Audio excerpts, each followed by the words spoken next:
Crepes! Welcome to a brand new episode of the Epic Film Guys podcast. I'm Justin. I'm Jeremy. And on this episode, we're steering away from the spooky, away from the gore, away from the scary, to something totally tubular, something fun, from our childhoods, something that the majority of our listeners, all of you out there, can totally relate to. Teenage Mutant Ninja Turtles, Mutant Mayhem, which crash-landed in shell-shocked theaters last weekend. We both had the opportunity to see it, and, it wasn't like something we were telling each other we had to cover, but I just feel like, Jeremy, after we talked about it, this is something that needs to be talked about on the show. We need to spread the word about this movie and chat about it. Don't you agree? Oh, dude, yeah, plus your hair is green, the same color as the turtles, and I just feel like that's fate.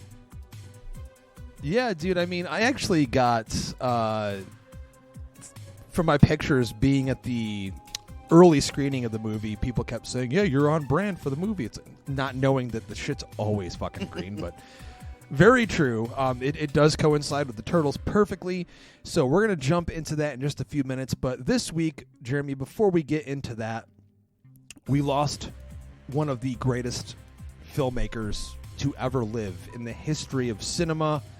William Friedkin passed away at the age of 87 years old. And, had a good run. Huge run. Most people don't live that long. So it's not like a massive shock to, cinephiles and horror fans everywhere, but it still kind of hurts. And, sometimes I forget how important these people are to my cinematic upbringing, if you will. You don't realize, last week we lost Paul Rubens, Christ. and that was a Pee Wee hit. fucking Herman.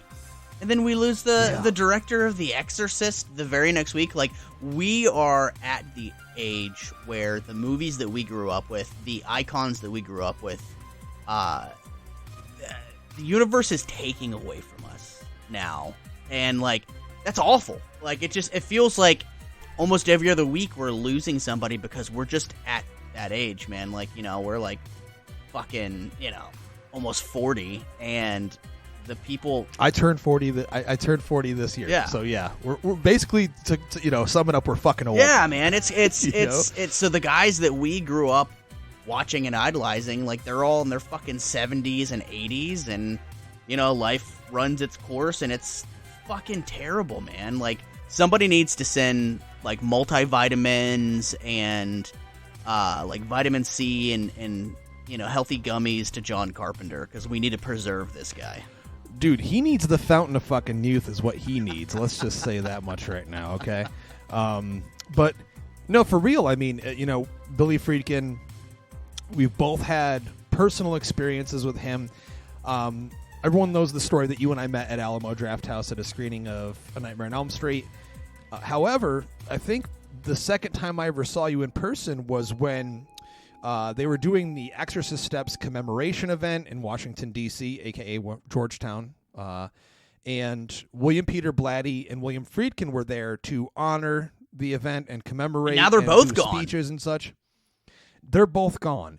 But you and I got to meet Billy. I did not have enough time in the line to meet William Peter Blatty, which I always will regret. But we both met him, and I'll never forget seeing you in line after you had already met him, and you telling your story to me. So it needs to be said that William Friedkin was an extremely outspoken man, and his opinions on movies in general were very, very strong. And in his personal life, he could be a little edgy. It's time, Jeremy, for you to tell your William Friedkin story. Oh, man. This is something that I will never forget for my entire life, and anytime anybody ever brings up The Exorcist, if they're like, hey, have you ever met the people from The Exorcist? I'm like, yeah, of course I've met Linda Blair, but I've got a story about meeting the director, William Friedkin. So I got there hours and hours early because I was like, man, this is a free signing. Yeah, free signing. Both of them were signing at the event. Yeah, and I was like, dude, people are going to show up to this thing. They're making the stairs in Georgetown from The Exorcist a historical landmark. So I got there hours early, And so they had said to me, they said, since you guys, and it was like me and a couple other people got here so early, he's going to sign more than one item for you. You guys can get 2 items signed. And I'm like, all right, that's cool. That's great. So, he shows up in full rock star status, and he starts walking down the line and giving people high fives and stuff like that. And I'm like, holy shit, there he is. That's amazing. So they sit William Peter Blatty in one table and chair, and then, they sit William Friedkin in another. So I think there was only one person in front of me. So I'm like next, and William Friedkin is being interviewed live on TV, right? And so I'm an autographer. You guys know this from listening to the show. So I've got my marker ready, and I've tested it, and it's perfect. It's flowing perfectly, so I'm like, cool, I'm going to get a great autograph. I put my poster down in front of him, and literally, I hand him the pen that I just tested, and this happens in autographing, guys. The pen out of nowhere died. Like, it was dead. So he goes to sign it, and he's, like, literally being interviewed, and, like, the person's like, how's it feel, to be back in D.C. after all this time? And he goes to sign my poster, and the pen is dead, and he looks at it, and he goes, and we're outside, mind you. This is all outside. And he goes, piece of shit! And he threw the Sharpie. I'm not joking. He literally screamed, piece of shit, and threw the Sharpie across the street while being interviewed live on TV. Like, dude, the reporter's eyes got so wide, like, holy fucking shit. So then he just, like, it was nothing to him. He just grabbed another marker and signed my poster. So I'm like, cool. So because they had said that I could get 2 autographs, I set my other item down. I shit you not, he looked at me. He looked at the item. He looked at me. He looked back at the item, and he flicked my poster back at me.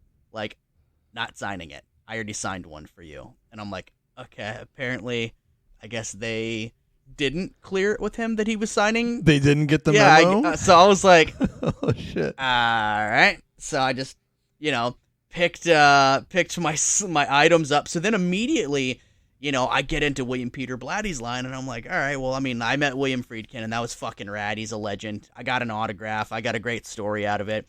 So literally at this point, I put my other item away. Now, he was nowhere near William Friedkin when Friedkin signed mine. So it wasn't like a situation. Yeah, they were 2 separate lines. So it wasn't like he saw my exchange with Friedkin. So I go to Blatty now, and I literally, the only thing I have in my hand is the thing that Friedkin had just signed for me. And I set down the one item, and I'll never forget, William Peter Blatty went, I'm only signing one, so which one do you want signed? And I was like, the only thing I put in front of you would be cool. I just put one thing down. He's like, oh, all right. And I'm like, dude, these 2 fucking old guys, man, are so fucking crotchety. But, yeah, for sure. And this because you're in the autograph game, the convention game, hardcore. Like, neither of those guys did that kind of thing. Never. So I feel like that was something they were not used to. Yeah. And, maybe they weren't given a full detail list of how these kinds of things go down. When I met him, he was perfectly fine, but I had already heard your story because you had met me in line. Like, what's up, dude? Like, we had been messaging and shit, and I was going to hang out with you, and you said you'd already gotten your shit. You were going to head on off and do your thing or whatever. And he was cool to me. I got the shittiest picture ever because, there was a no picture rule or anything. But, of course, I snapped a picture of him behind me because I'm like, dude, this is once in a lifetime. Man that will go down in history. And to this day, and I'm telling you, dude, I don't care what anyone fucking says about this. 9 people out of 10 people on this planet will tell you The Exorcist is the scariest movie ever made. I still think it's the scariest movie ever made. When we did our, scariest movies ever made fucking top 5 or whatever it was on my number 1. So it will go down in history. And that's not to, push aside his other movies. Like To Live and Die in L.A. is one of my favorite movies as well. He has a wide array, library, if you will, of amazing films. Cruising, you could say what you want about it, also brilliant. But I'll never forget, Jeremy, to wrap this up, being there for that commemoration event and seeing them both on stage. And just like it was my first time ever being at the steps, and to see them both there and see the house as well. It was just an exciting event, and we have another legend lost. And I can tell you right now, man, since he passed, I've just been digging through YouTube and listening to so many vintage interviews with him. I could sit down and listen to him talk about movies and making movies every single day for the rest of my life and never get bored, because the guy was he was an original. He was a rare one. So we just had to say, rest in peace, William Friedkin. Yeah. Dude, real quick before we move on, I remember being like 8 years old, and the whole reason that I love movies is because of my grandfather. We called him Pawpaw Jeep. Jeep was his nickname. And, dude, he was bootlegging movies like day one. He had like the VHS players on top of VHS players, and like he would go to the video. He was one of those guys. guys. Dude, he would go to the video store every week and rent dozens of movies and literally record them onto VHS tapes, and then he had thousands. Like, he had them cataloged. He had books explaining where they were in the house, and it was serious. He was the first person ever that had like an official theater set up, like with the surround sound speakers, like a big screen TV back in the day that weighed fucking 2,000 pounds. And yeah, one of those dude, ones. So I'll never forget. I was like 8 years old, and like I said, he had like books, like they were alphabetized, labeled on where they were in the house. And I came across that he had The Exorcist, and he was not a big horror guy, but he would from time to time rent horror flicks that were super mainstream and popular and record them and shit like that. And I remember being 8 years old and asking him like, can I watch The Exorcist? And he said, let me see the book real quick. And he took the book and he closed it, and he goes, if you can spell exorcist, I'll let you watch it. Oh, I was out. I was 8 years old. I was like, Exorcist. Is it like X-Men, X-dash, or cyst? I was like, I threw an attempt at it. I just remember it not going well for me, and he was like, yeah, that means you're too young to watch The Exorcist. So I'm like, fair enough. So he was probably right. Yeah. But yeah, ladies and gentlemen, upon this recording, gonna be my new thing apparently. If you have not watched a William Friedkin movie this week, do it. And if The Exorcist is one that everyone watches every year, during spooky season. Watch something you haven't seen. Like, I watched The Guardian last night, which I don't recall ever seeing all the way through, and I was pleasantly surprised that William Friedkin made like a really cheesy B horror movie. And, just do your thing to celebrate his life. But moving on here to a brand new movie, Teenage Mutant Ninja Turtles Mutant Mayhem. Everyone kind of knows the origin of the Turtles. Peter Laird and Kevin Eastman wrote the comic in the early 80s, and then they wanted to make it a big thing, and they created a cartoon from it, and it was a worldwide success. And a few years later, then we had the animated series and, of course, the first movie. And then the rest is history. Do you think that the cartoon show is still the most popular and well-regarded adaptation of the Turtles, or would you say it's the 1990 movie? It's hard to say. When you're in the turtle community, people vary in which degree they still love the animated series from 1987. I recently, I was at Walmart or something, and because I don't own the box set, the DVD box set in the turtle van. I saw they had a couple of DVDs with 10 episodes on each, and I just grabbed them real quick, and I was like, I want to rewatch these, and I still find them extremely fun. I love the shit out of them, love the animation, love the voice acting. They're fantastic, but I will not lie. I think it's that 1990 movie, because what that movie did was as close to the original concept and comics as it possibly could go. It's gritty. It's a little bit darker. I mean, we know that the original comic was not intended for small children. It was not Cowabunga, radical. It was really brutal and violent. And, it was their take on basically Daredevil. I mean, it was extremely influenced by Daredevil. I mean, a lot of the things like in Daredevil, he fights the hand, so they created the foot. I mean, all of those similarities are there. You can call it an homage. You can call it a ripoff. It is what it is. But for me, I remember growing up and watching the cartoon, but it wasn't until the 1990 movie that I really got hooked. Sure. And that movie, still to this day, is one of my favorite comic book adaptations, film adaptations, whatever you want to call it. And I will plug this here because this is going to come out before it, but this weekend, on this Sunday, on the 13th, I'm going to be hosting a double feature of the original 1990 movie and the second movie, Secret of the Ooze, at Alamo Drafthouse, DC area, Ashburn. It's going to be a lot of fucking fun. It's extremely rare, Jeremy, to see not just the first one, but both movies in the theater at the same time. So if you're in the D.C. area, we're also going to be showing it in Woodbridge, Washington, D.C., and Crystal City. So check that out as well. But I'm excited about that because I love the shit out of some Turtles. But this new one, Jeremy, I mean, I think a lot of people loved the first one. People out there, they still have nostalgia for the second one. Then there's the third one, and then of course we know the history after that, the Michael Bay produced ones, which I don't really know any fans that really like those. Dude, I liked Out of the Shadows, man. I liked that second one, dude. Out of the Shadows was definitely an improvement because it had a director that liked the cartoon. It felt more akin to the cartoon. It really did. But it still didn't, yeah. But we haven't gotten that one Turtles movie to really blow the lid off the sewer, if you will, and give us something super new, fresh, inventive, and exciting to watch until now. Which, I'm going to go out and say this. I said it when I first saw the movie. To me, at least, I think that Mutant Mayhem is the best Turtles movie since the 1990 original. I think it's the movie that understands Turtles the most and does something new with it. And it's still the same Turtles we love. It's a fresh take on it, fresh coat of paint, if you will. But it's exciting because it looks different, it feels different, but it's still the thing that we love.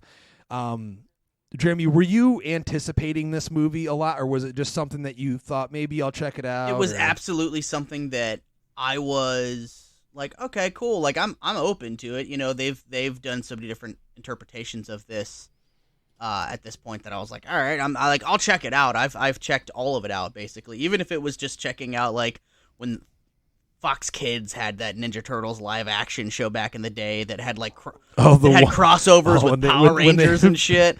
Oh God, when they brought in the fifth turtle, a lot of people were really pissed about. Yeah, I'm that. like, dude, even then, like I was older, I was probably like early high school aged when that came out, and even then I was like, I mean, dude, I'll watch an episode because it's Turtles, I want to check it out, and it wasn't something that I followed the whole time, but I watched one episode, you'd be like, oh, okay, cool, that's what it is.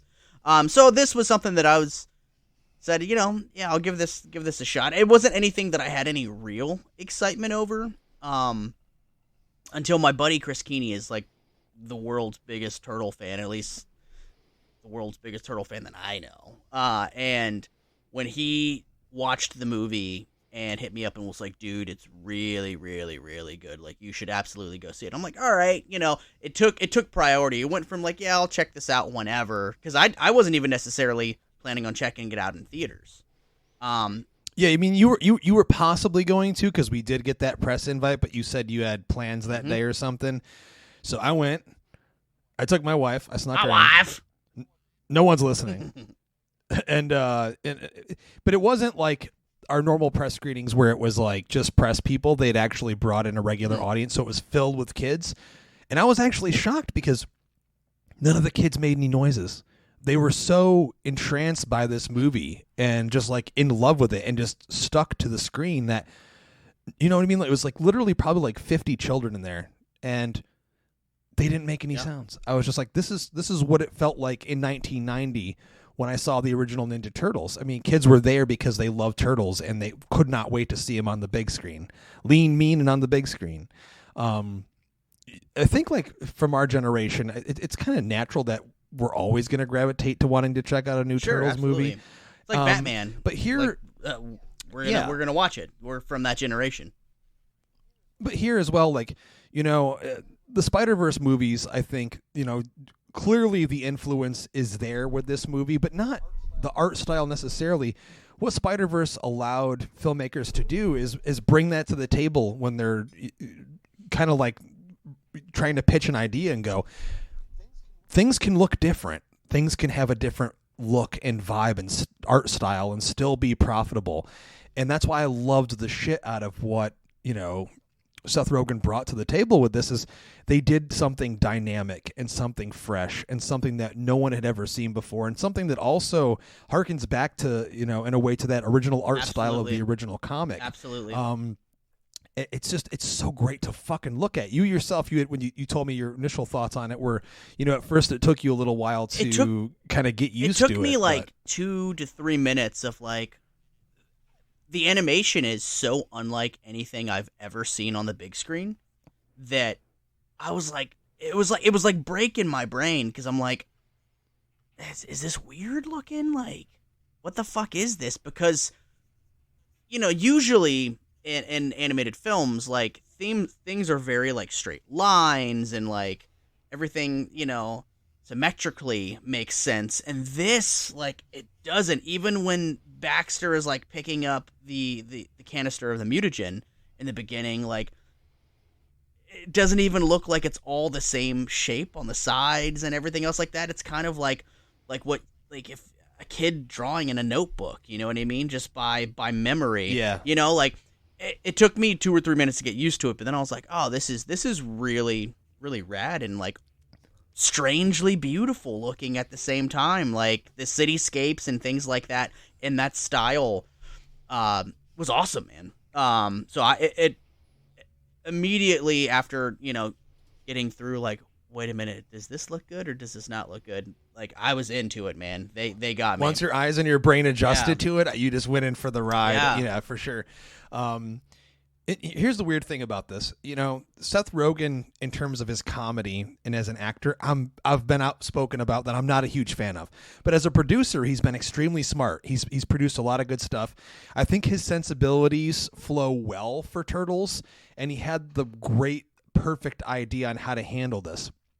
Namely, the choice to have the Turtles voiced by real teenage actors, which brilliant. Is the first time in history, Jeremy, that they've actually used real teenagers of, teens, like not over 20, not Corey Feldman from the first one where he's already in his, it's like, it's such a simple idea, but it works so fucking well, and it makes the Turtles so much more relatable, so much more unique, along with the designs of each individual character. We know that when they created the Turtles, in the comic, rather, they're all wearing red bandanas on their heads, or their eyes or whatever, and they all look the fucking same. They're all the same size. Here, they have different body types, and they have a different look in their face, and they have a different personality. It's even stronger in that direction than we've ever seen before, and I just have to give them kudos for that. I mean, they really nailed that aspect of what these characters should be for a new modern audience. They were just so fucking fun, man. I mean, in that the dialogue written for these guys was just perfect. I mean, I was laughing so fucking hard dude, bacon, egg, and cheese. That shit was bacon, so egg, funny. And cheese. I was literally dying. I was like, dude, that's the kind of shit that fucking teenage boys would be doing, But dude, yeah, this is the first time that we've truly gotten Teenage Mutant Ninja Turtles. Like, the title has been there and everything, but they looked like teenagers. They talked. They're the size of teenagers, too. I mean, they're not teenagers. huge and massively muscular. They had the maturity of teenagers. They had the nervousness when talking to a girl of a teenager. Like, everything. It was so new and uncharted with these characters that it was just a breath of fresh air, man. It really, really was. And man, I was entranced the whole time with this movie. Like, it was one of those things. You ever watch a movie where you're like, I can't believe how good this is, and like you're consistently blown away by it the entire movie, and you're kind of waiting for it to like fuck up somewhere because you're like, it's just too perfect. That was this movie for me, man. Like, I immediately was like, I love the setup. I love the story. I love the voice actors. Dude, Jackie Chan as Splinter. Holy perfect, man. I'm telling you. Shit. He's probably, I think, well, actually he is. He's my favorite version of Splinter we've ever received. He was hilarious. Dude, the writing on his character alone of just being a scared dad that wants to take care of his kids, and he's terrified of the outside world because he'd been treated so poorly by humans and doesn't want his kids to have to go through some of the things that he went through. But man, just they nailed it with him, and like, he's so fucking funny when dude, I mean, yeah, you think back to old Jackie Chan, dude, he did a lot of comedy in his early action movies. You can see Jackie Chan in the actual character of Splinter. You can actually see it. Like, he's there. Dude, the funniest shit is when they're all trying to, all the turtles are trying to come up with an excuse for why they're late getting back to the sewer, and all of a sudden Leonardo decides to tell the truth. Oh, we snuck off and watched a movie. And one of the other turtles goes, Leonardo, you rat. And Splinter immediately goes, hey, don't use that word like that.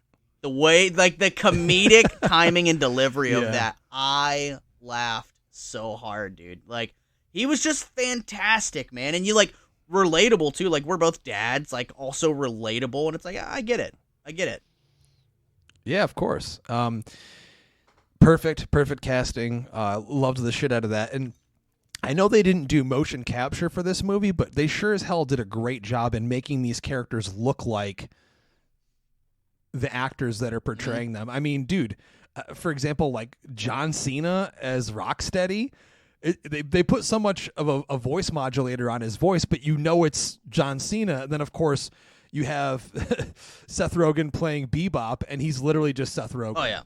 It was just hilarious. And they look like him.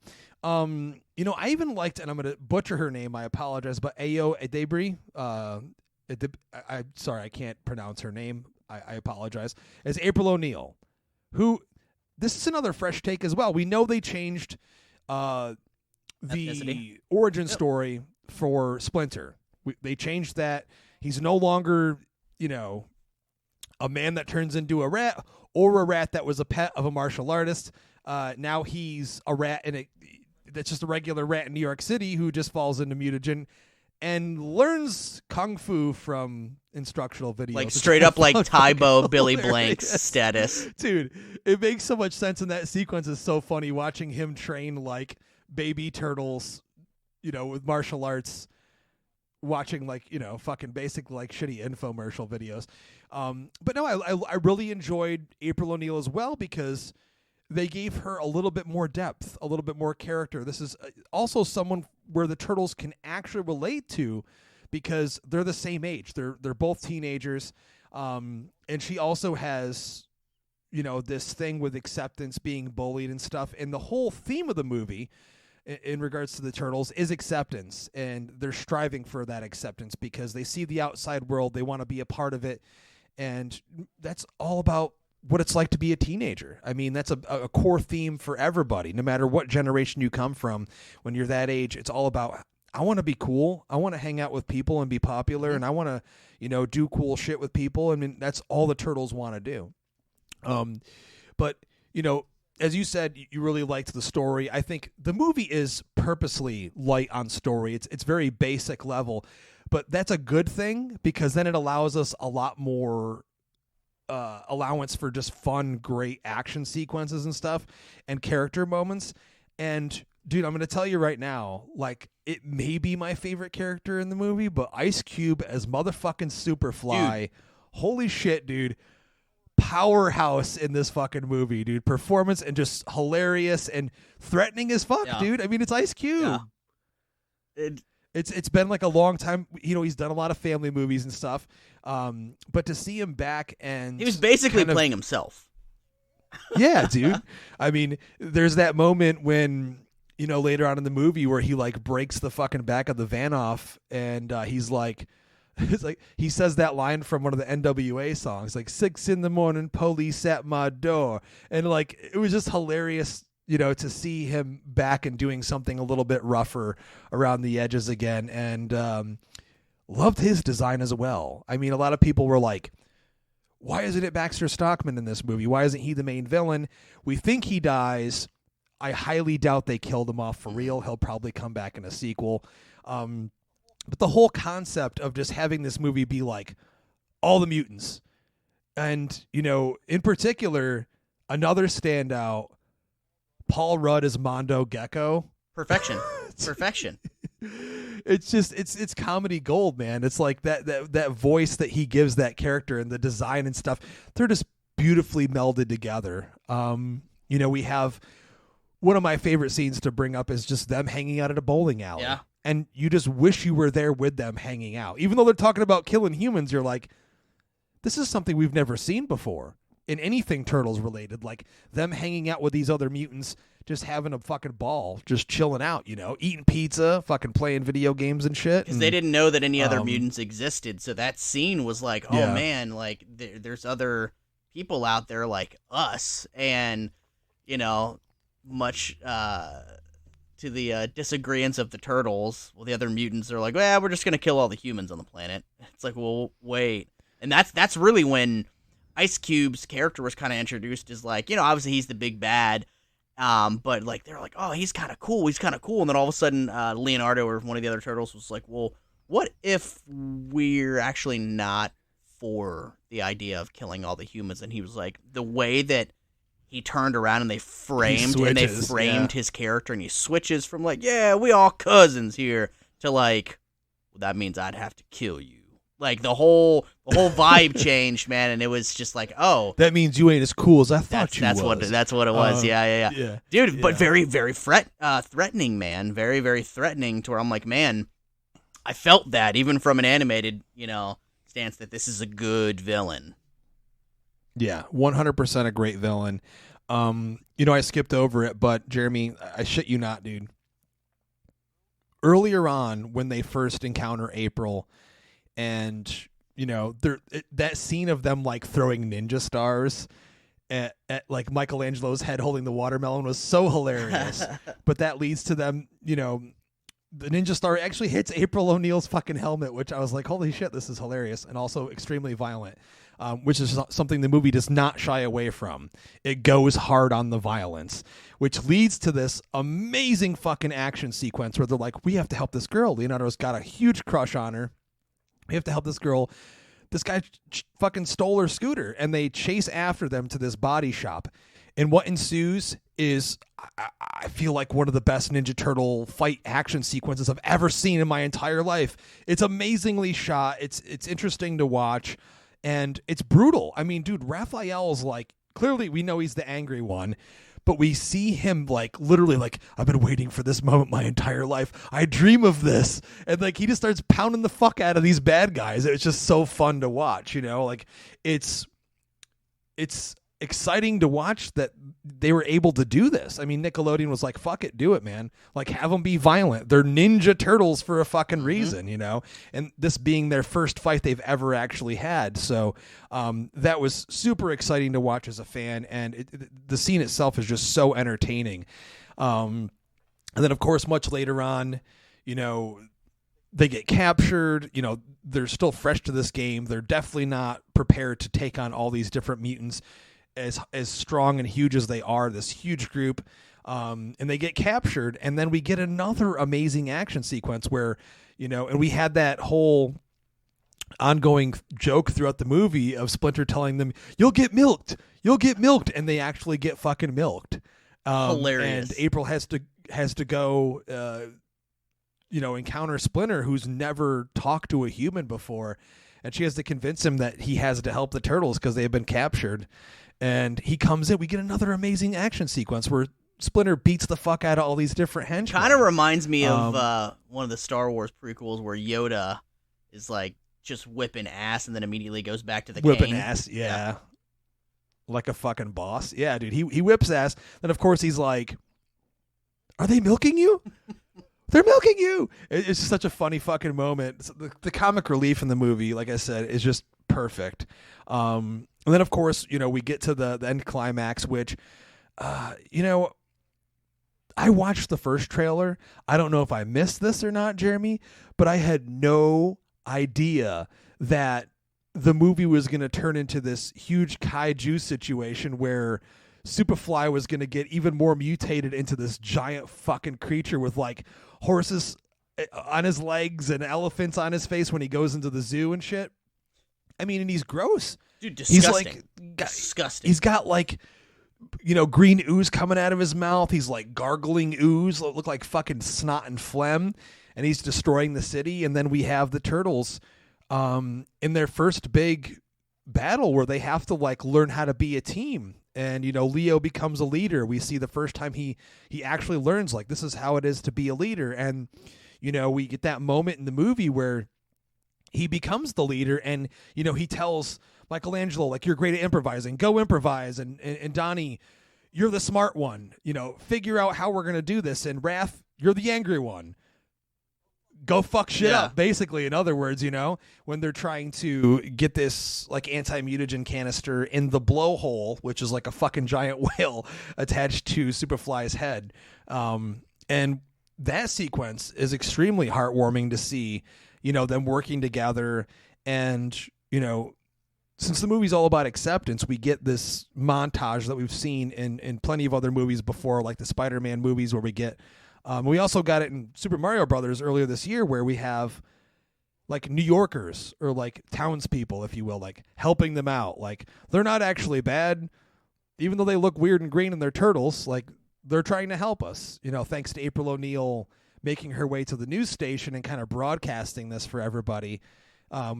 Which is also definitely like, a commentary on how quickly our society listens to the news to change their mind. Yeah.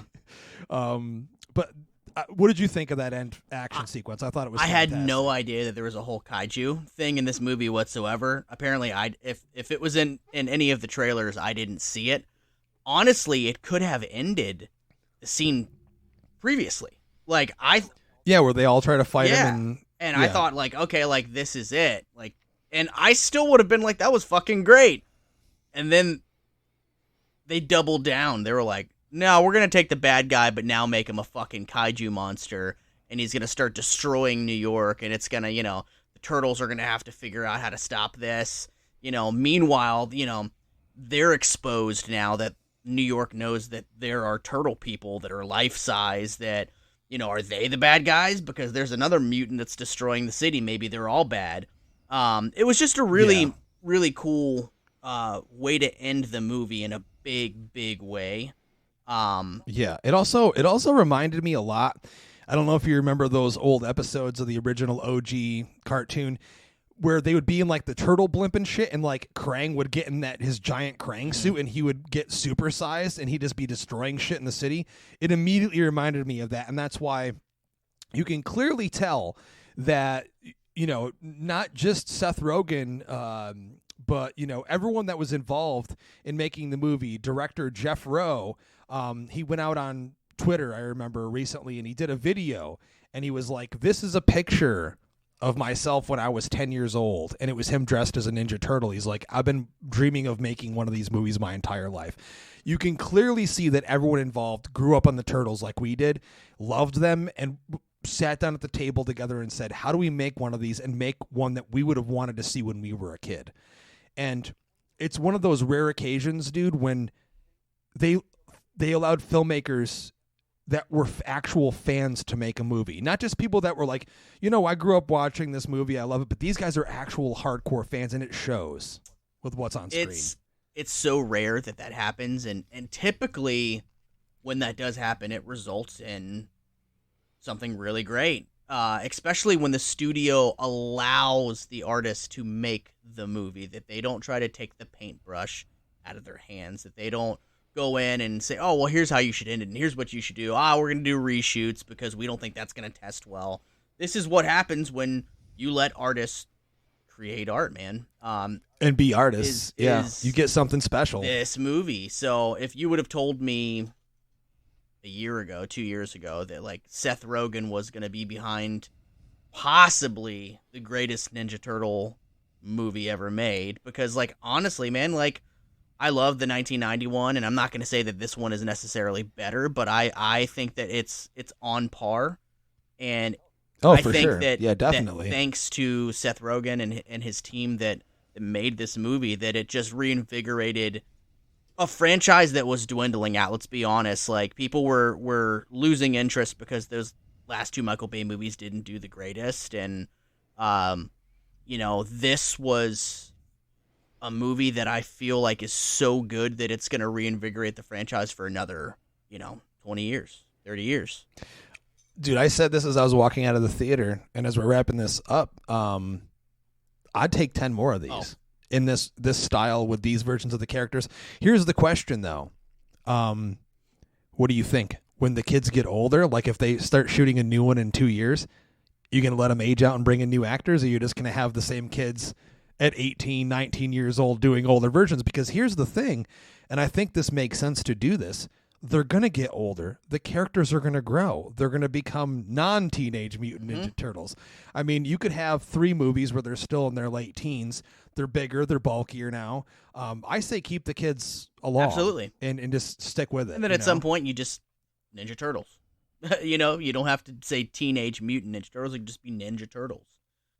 Or just abbreviate the shit. No one knows. No one absolutely. Notices. I mean, it doesn't even make that big of a difference because we've grown up hearing grown men, voice these, grown men in suits and grown men voicing the Turtles in the live action movies. And, again, grown men voicing them for every iteration of the animated show. So it doesn't really make a difference, in my opinion. They've always been drawn to look big and muscular anyway.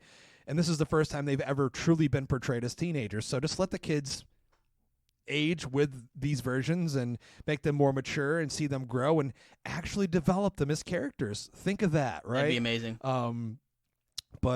Yeah, man, as we circle around to this, I just have to say, the actual soundtrack, the songs they put in from the mid-90s, brilliant. And of course, the score by Trent Reznor and Atticus Ross, if you listen to it, dude, which I've listened to it like 3 or 4 times, if you didn't know it was for a Turtles movie, you'd go, that's definitely not for a Turtles movie, but somehow, strangely, it just fits perfectly, and it's a marriage to that animation where it just works naturally in a really strange way, and I loved that too. Yeah, same. There were points where it's just like really sad synth, and I'm like, this is fucking amazing, man. The score is absolutely fantastic and top notch, man. It really amplifies how great the movie is. For sure. So we're going to get it here right now. It's a final thoughts and trash it or treasure it. What are your final thoughts? And are you going to trash it or treasure it? Treasure, man. Like, I urge everyone, go watch this movie in theaters. Even if you've already seen it, go watch it again. See it again. Because me and Justin want 10 more of these movies. So we got to support these things when they come out, and they're actually great, done by people that actually give a shit about the property. And clearly everyone involved in this really, really did. And I was reading an article today that Seth Rogen said that he didn't want to exhaust the animators, that he wanted them happy, and he kind of let them do their thing on it. Dude, and he gave them time off. Yeah. And shit, so that they could breathe and actually do a great job and be creative. And that's something that we never see at all anymore. So that's insane, man. Props to him for that. What about you, man? Trash it or treasure it? Oh, it's a massive treasure. I mean, this is going on my fucking shelf. I'm buying it. Sure. I haven't had a chance to see it a second time. Really excited to. Hope I get to. You and I were kind of talking the other day, and we haven't seen the Meg 2, so we can't really judge the quality of the film, though I've heard plenty of things. But we were bummed to see that the Meg 2 actually beat it out at the box office. But I just looked, and it beat the Meg yesterday for Monday. Oh, yeah. So it's one of those things we were talking about, dude, where, we're at the end of the summer. We've only got a few movies left. We got Blue Beetle. We've got Expendables 4. There's a few other movies popping up here and there. But this is like the last big property for the summer, really. And I would love to see this be one of those movies where it kind of slowly chugs along, like every week just keeps moderately making money. Like right now, the budget was $70 million. It's made about 50. I would just love to see it make like 150, 200 million or something just to justify a sequel. The interest is there. I haven't met a single person that hated it. All the people that were weary about it, reported back to me they loved it. There was one guy that I saw that follows us on Twitter. I will not name him. Good guy, follows us, listens to the show.